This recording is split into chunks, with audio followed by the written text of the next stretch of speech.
భూమి లేని నిరుపేదల యొక్క ఆత్మగౌరవాన్ని నిలబెట్టడానికి ఈ రోజు నా ప్రభుత్వం ప్రయత్నం చేస్తుంది అధ్యక్ష. అదే విధంగా అధ్యక్ష,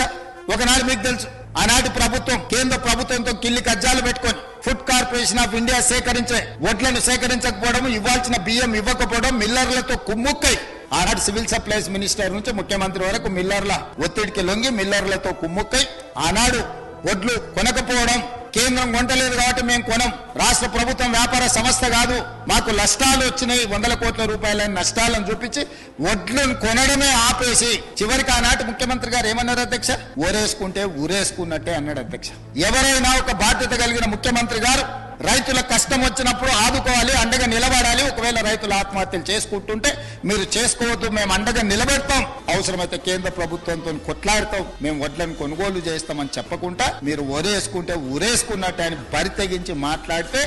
మేము ప్రభుత్వం ఏర్పడ్డ తర్వాత civil supplies minister Uttam Kumar Reddy గారు, మీరు వరి పండించండి, ప్రతి చివరి గింజ వరకు కొంటాం, అందులో సన్న వడ్లు పండిస్తే